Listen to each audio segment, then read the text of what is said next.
আসসালামু আলাইকুম। আশা করি সবাই ভালো আছেন। তো আজকে আপনাদেরকে আমি আরেকটি রাইটিংয়ের টাস্ক 1 নিয়ে আলোচনা করছি। আজকে আমরা শিখব হচ্ছে পাই চার্ট। তো এই পাই চার্টটি আপনারা দেখতে পাচ্ছেন এখানে 3টা পাই চার্ট আছে। তো অবশ্যই এই পাই চার্টটা আমি চেষ্টা করব একদম বাংলাতে বুঝিয়ে বুঝিয়ে আপনাকে কমপ্লিট আন্ডারস্ট্যান্ডিং যাতে আসে সেভাবে এই ক্লাসটা নেওয়ার। আচ্ছা, তো দেরি না করে চলুন আমরা ক্লাসটা এখন শুরু করি। প্রথমে আমি যদি এই প্রশ্নটা একটু দেখি তাহলে প্রশ্ন এখানে লেখা আছে যে the given figure illustrates the average proportion of three types of nutrients which are namely sodium, saturated fat, added sugar that might be harmful if consumed in excess in ordinary meals. Summarize the information by selecting and reporting the main features and make comparisons where relevant. তো পাই চার্টটাতে আমরা দেখতে পাচ্ছি যে এখানে 3টি pie chart আছে এবং এই পাই চার্টে আমাদেরকে বোঝানোর চেষ্টা করা হচ্ছে যে 3টি খাদ্য উৎপাদন, একটা হচ্ছে সোডিয়াম, একটা স্যাচুরেটেড ফ্যাট এবং একটা অ্যাডেড সুগার কোন খাবারে কি পরিমাণে বা কি হারে ব্যবহৃত হয়। ধরুন এখানে ব্রেকফাস্ট আছে, ডিনার আছে, লাঞ্চ আছে, স্ন্যাক্স আছে। তো আমরা এই কালারটা ব্রেকফাস্টের কালারের সাথে যদি এই কালারটা ম্যাচ করি 14%, অর্থাৎ সে বোঝানোর চেষ্টা করছে যে একজন আমেরিকান প্রতিদিন যেই সোডিয়াম গ্রহণ করে বা যে লবণ গ্রহণ করে সেটির 14% ব্রেকফাস্টে সে গ্রহণ করে। অর্থাৎ যদি সে 100 গ্রাম লবণ খায় তার মধ্যে 14 গ্রাম খায় ব্রেকফাস্টে। একইভাবে লাঞ্চের ক্ষেত্রে 29%, আর ডিনারের ক্ষেত্রে আমরা দেখছি যে 43% এবং 14% হচ্ছে আমাদের আবার স্ন্যাক্সের ক্ষেত্রে। তো আসুন আমরা একদম A to Z ডিটেইলে আমরা পাই চার্টটা শিখে ফেলি। আচ্ছা, আমাদের এই প্রশ্নে 3টি পাই চার্ট আছে। তো পাই চার্টটা যদি একটু অ্যানালাইজ করি আমরা জানতে পারি যে আমাদের কাছে জানতে চাওয়া হয়েছে 3 ধরনের খাদ্য উপাদান, সোডিয়াম, স্যাচুরেটেড ফ্যাট এবং অ্যাডেড সুগার। হ্যাঁ, এই 3 ধরনের খাদ্য উপাদানের কথা বলা হয়েছে। একটা হচ্ছে সোডিয়াম, স্যাচুরেটেড ফ্যাট এবং অ্যাডেড সুগার কোন খাবারের সময়, অর্থাৎ ব্রেকফাস্ট, ডিনার, লাঞ্চ, স্ন্যাক্স, এই 4টি খাবারের কথা এখানে বলা হয়েছে খাবারের সময় কী হারে গ্রহণ করা হয়। আচ্ছা, যেমন আমরা যদি প্রথম পাই চার্টটা একটু অ্যানালাইজ করি, প্রথম পাই চার্টে সোডিয়াম নিয়ে আলোচনা করা হয়েছে। এখানে বলা হয়েছে 14% সোডিয়াম একটি গতানুগতিক আমেরিকান ব্রেকফাস্টে গ্রহণ করা হয় এবং ঘড়ির কাঁটার সাথে আমরা যখন ক্লকওয়াইজ মিলাবো সবসময় আমাদের হচ্ছে এতে যেমন হচ্ছে এখানে ইন্ডিকেশন দেয়া আছে। তো ব্রেকফাস্ট 14% হলে এরপরে হচ্ছে আপনার এটা হচ্ছে লাঞ্চ, এটা হচ্ছে আপনার ডিনার, এটা স্ন্যাক্স, এই ক্লকওয়াইজ কিন্তু সবসময় আসবে। আচ্ছা, তো ঘড়ির কাঁটার সাথে মিল রেখে ক্লকওয়াইজ আমরা দেখতে পাই লাঞ্চে 29%, ডিনারে 14% এবং স্ন্যাক্সে 14% বা 14% সোডিয়াম গ্রহণ করা হয়। আচ্ছা, তো এই হচ্ছে আমাদের সোডিয়ামের যেই ক্যাটাগরি, অর্থাৎ এটা কী হারে গ্রহণ করা হয় সেটার একটা বর্ণনা। তো টাস্ক 1 লেখার ক্ষেত্রে আমরা সাধারণত 2টি বা 3টি প্যারাগ্রাফ করি, যদিও বডি প্যারাগ্রাফ কতগুলো করব এটা কিন্তু আমার টাস্ক 1-এ ম্যান্ডেটরি না। তবে আমরা ইন্ট্রোডাকশন এবং 1টি বা 2টি বডি প্যারাগ্রাফ করে টাস্ক 1 লিখতে পারি। উপরে পাই চার্টে যেহেতু 3টি আলাদা চার্ট আছে সেক্ষেত্রে আমরা 3টি আলাদা বডি প্যারাগ্রাফ করেই লেখাটা লিখেছি। তো প্রথমে আমরা যদি ইন্ট্রোডাকশনে আসি যে আমাদের পাই চার্টের ইন্ট্রোডাকশন কীভাবে লিখতে হবে, দেখুন ইন্ট্রোডাকশনের শুরুতে আমরা প্রশ্নে দেওয়া স্টেটমেন্ট সেন্টেন্সটি প্যারাফ্রেজ করব। তো আমাদের টাস্ক 1 হোক বা টাস্ক 2 হোক, অর্থাৎ এই যে দ্য গিভেন ফিগার থেকে শুরু করে অর্ডিনারি মিলস, এটাকে বলা হচ্ছে স্টেটমেন্ট সেন্টেন্স। তো অবশ্যই এই সেন্টেন্সটাকে আমাকে প্যারাফ্রেজ করতে হবে। তো প্যারাফ্রেজটা কি, আমাদের প্যারাফ্রেজ মানে হচ্ছে মূল অর্থ একই রেখে একটি সেন্টেন্স বিভিন্নভাবে বা ভিন্নভাবে লেখা। সেক্ষেত্রে সিনোনিমস কিন্তু অনেক ভালো কাজ করে। প্যারাফ্রেজের পরে আমরা কিন্তু ওভারভিউ দেব। ওভারভিউ মানে হচ্ছে টাস্ক 1-এর সবচেয়ে কমন যে ট্রেন্ড, সর্বোচ্চ বা সর্বনিম্ন ডেটা উল্লেখ করা, অর্থাৎ রাইটিং টাস্ক 1-এর মূল আকর্ষণকে হাইলাইট করা। বডি প্যারাগ্রাফ কীভাবে লিখতে হবে, বডি প্যারাগ্রাফে আমাদের কয়েকটি জিনিস মাথায় রাখতে হবে, অর্থাৎ মূল যে লেখাটা সেখানে আমাদের কী কী মাথায় রাখতে হবে। যেখানেই প্রয়োজন ডেটাগুলোকে অবশ্যই কম্পেয়ার করতে হবে।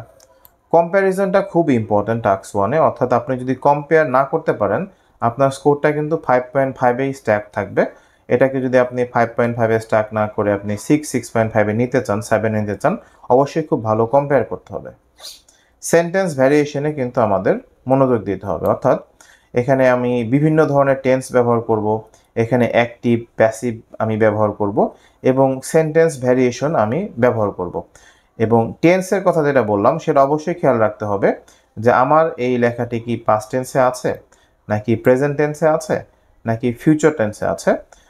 দেখুন আমরা যদি এই ম্যাপটার দিকে একটু তাকাই, মানে পাই চার্টটার দিকে যদি তাকাই, তাহলে আমরা দেখতে পাচ্ছি যে এখানে কোনো ইয়ারের কথা উল্লেখ নেই, পাস্ট টেন্স নাই, ফিউচার টেন্স নাই, গতানুগতিকভাবে এই জিনিসগুলো তারা ব্যবহার করে।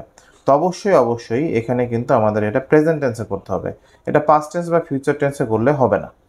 পার্সোনাল ওপিনিয়ন দেওয়া যাবে না, অর্থাৎ অবশ্যই আমাদের রাইটিং টাস্ক 1-এ আমরা এখানে আমাদের পয়েন্ট অফ ভিউ চাচ্ছে না, এখানে আমাদের একটা গ্রাফিক্যাল রিপ্রেজেন্টেশন দিয়েছে, সেটা সম্পর্কে আমরা যে জিনিসটা জানি সেটাই বলবো, যেটা দেখছি সেটাই লিখব, কিন্তু পার্সোনাল ওপিনিয়ন নিজের থেকে আমরা দিব না। ধরুন এখানে আমি বলবো না যে আমেরিকান লোকদেরকে বেশি চিনি খাওয়া উচিত না, সোডিয়াম খাওয়া উচিত না, এই ধরনের লাইন না লেখাটাই ভালো। আচ্ছা, এখন চলুন আমরা এই পাই চার্টটা পুরোপুরি সলভ করি। ইন্ট্রোডাকশন, তো আমাদের স্টেটমেন্ট সেন্টেন্সটি ছিল the given figures illustrate the average proportion of 3 types of nutrients which are namely sodium, saturated fat, added sugar that might be harmful if consumed in excess in ordinary meals.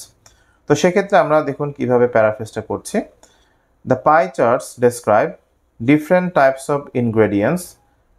এখানে ইনগ্রিডিয়েন্টসগুলো আমি ব্র্যাকেটে লিখেছি, এটা আপনি চাইলে নাও লিখতে পারেন। Sodium, saturated fat and added sugar taken with breakfast, dinner, lunch and snacks by the American people. It is noted that these elements can be dangerous to human health when eaten at will. তো প্যারাফ্রেজটি করতে আমরা কিন্তু কিছু সিনোনিমের ব্যবহার করেছি। লক্ষ্য করুন এখানে আছে ইলাস্ট্রেট, ইলাস্ট্রেটের পরিবর্তে আমরা কিন্তু এখানে ব্যবহার করেছি ডেসক্রাইব। তারপর আমরা নিউট্রিয়েন্টস, হ্যাঁ এখানে দেখুন আছে নিউট্রিয়েন্টস, নিউট্রিয়েন্টস মানে উপাদান, আমরা এখানে ব্যবহার করেছি ইনগ্রেডিয়েন্টস। আচ্ছা, এরপরে এখানে আছে যে হার্মফুল, হার্মফুলের পরিবর্তে আমরা কিন্তু এখানে ব্যবহার করেছি ডেঞ্জারাস। এখানে আছে কনজিউমড, আমরা কনজিউমড মানে জানি কোনো কিছু খাওয়া বা গ্রহণ করা বা ভোগ করা, এখানে আমরা ব্যবহার করেছি ইটেন। এখানে আছে ইন এক্সেস অর্থাৎ অতিরিক্ত পরিমাণে, আমরা এখানে ব্যবহার করেছি অ্যাট উইল, অ্যাট উইলের অর্থ হচ্ছে ইচ্ছা মতো কোনো কিছু করা। আচ্ছা, তো সেক্ষেত্রে আমরা এগুলো চেঞ্জ করে আমরা করেছি দ্য পাই চার্টস ডেসক্রাইব। তো এখানে দেখুন যেহেতু চার্টস আছে আমাদের এখানে কিন্তু ডেসক্রাইব হয়েছে, ডেসক্রাইবস হয়নি, থার্ড পারসন সিঙ্গুলার নাম্বার নেই বলে এখানে এস বাই এস হয়নি মেন ভার্বের সাথে। The pi charts describe different types of nutrients, আমি নিউট্রিয়েন্টসগুলো লিখলাম, taken with breakfast, dinner, lunch and snacks by the American people. It is noted that these elements can be dangerous to human health when eaten at will. আচ্ছা, পরবর্তীতে আমরা একটা overview দিয়েছি। Overall, sodium and saturated fat are mostly taken with dinner, while typical American snacks are mainly sugar rich. আচ্ছা, আমরা এখানে দেখতে পারি যে ওভারঅল আমরা যেই জিনিসটা পাচ্ছি বা কমন ট্রেন্ডটা পাচ্ছি, যে এখানে দেখেন এই ব্ল্যাক পোর্শনটা বেশি, এখানেও এই ব্ল্যাক পোর্শনটা বেশি এবং পোর্শনটা হচ্ছে ডিনার। তো ডিনারে সোডিয়াম এবং স্যাচুরেটেড ফ্যাট একটু বেশি খাওয়া হয় আমেরিকান মিলে। আর আপনি যদি স্ন্যাক্সের কথা বলেন তাহলে কিন্তু এখানে সবচেয়ে বেশি সুগার নেওয়া হয়। তার মানে আমরা বলেছি সোডিয়াম এবং স্যাচুরেটেড ফ্যাট বেশি গ্রহণ করা হয় হচ্ছে আমেরিকান ডিনারে, আর আমেরিকান স্ন্যাক্সগুলো আসলে সুগার রিচ। অলরাইট, তো এই কথাটাই কিন্তু আমরা এখানে উল্লেখ করেছি, সেটা হচ্ছে যে overall sodium and saturated fat are mostly taken with dinner, while typical American snacks are mainly sugar rich. আশা করি আপনারা ইন্ট্রোডাকশনটা বুঝতে পেরেছেন। তো এখানে আমরা প্রধান ট্রেন্ড হাইলাইট করেছি যে সোডিয়াম এবং স্যাচুরেটেড ফ্যাট বেশি ডিনারে গ্রহণ করা হয় এবং চিনি খাওয়া হয় বেশি স্ন্যাক্সে। তো এখন আমরা একটা স্যাম্পল আনসারটা দেখি, অর্থাৎ এখানে সোডিয়াম আমরা উল্লেখ করছি।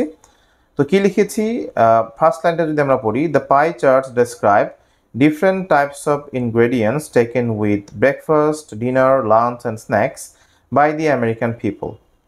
It is noted that these elements can be dangerous to human health when eaten at will. Overall, sodium and saturated fat are mostly taken with dinner, while typical American snacks are mainly sugar rich. তো এই হচ্ছে আমাদের প্রথম introduction অর্থাৎ ইন্ট্রোডাকশনে paraphrase করেছি এবং আমরা হচ্ছে একটা ওভারঅল দিয়েছি। এরপর আমরা 3টা পাই চার্ট 3 প্যারায় বর্ণনা করি। চলুন প্রথমে আমরা সোডিয়ামটা দেখে আসি। সোডিয়াম হচ্ছে আপনার এটা কিন্তু হচ্ছে আপনার কি ছিল, সাদাটা খেয়াল রাখবেন। এই সাদা কালারটা কিন্তু আমাদের এখান থেকে আমরা দেখতে পারি, এটা হচ্ছে আমাদের স্ন্যাক্স, আর এই 14 হচ্ছে ব্রেকফাস্ট, দুটো কিন্তু সমান। এরপরে লাঞ্চ হচ্ছে 29% আর ডিনার হচ্ছে সবচেয়ে বেশি 43%। তো এটা মাথায় রেখে আমরা দেখুন প্রথমে কি লিখলাম, যে 43% of sodium is eaten with dinner in the USA. The US citizens typically take 14% of this nutrient in both snacks and breakfast, whereas lunch accounts for 29% of sodium. Account for তো আমরা টাক্স ওয়ানে অনেক বেশি use করি, দায়ী বা এই ফিগারের জন্য এটা দায়ী এমন অর্থ প্রকাশ করতে। তো এখন আমরা এখানে সেন্টেন্স ভ্যারিয়েশনের কথা যেখানে বলেছিলাম, দেখুন কিভাবে করেছি। 43% of sodium is eaten with dinner. 43% sodium ডিনারের সাথে খাওয়া হয়। বাক্যটি কিন্তু প্যাসিভ। তো প্যাসিভের সূত্র অনুসারে সাবজেক্ট অ্যামিজার ভার্বের V3 স্ট্রাকচার ব্যবহার করা হয়েছে, তাই পরের বাক্যে আমরা কিন্তু অ্যাক্টিভ ব্যবহার করেছি। দ্য US সিটিজেন, এটা কিন্তু অ্যাক্টিভ বাক্য, তাই না? The US citizens typically take 14% of this nutrients in both snacks and breakfast. আমেরিকার নাগরিকরা ব্রেকফাস্ট এবং স্ন্যাক্সে 14% হারে এই উপাদানটি সোডিয়ামটি গ্রহণ করে। তো এখানে যেহেতু আমি অ্যাক্টিভ সেন্টেন্স প্যাসিভ সেন্টেন্স করেছি, এখানে আমি আবার অ্যাক্টিভ দিয়েছি। এভাবে কিন্তু সেন্টেন্স ভ্যারিয়েশন আপনারা করবেন। আচ্ছা, এরপরে দেখি আমরা saturated fat. When it comes to saturated fat, এ ধরনের টার্ম আপনারা ইউজ করতে পারেন, এখানে উইথ রিগার্ডসই ব্যবহার করা যেতে পারত। When it comes to saturated fat, saturated ফ্যাটের কথা বলতে গেলে মোর দেন 1/3, হ্যাঁ এখানে কি লেখা আছে, মোর দেন 1/3।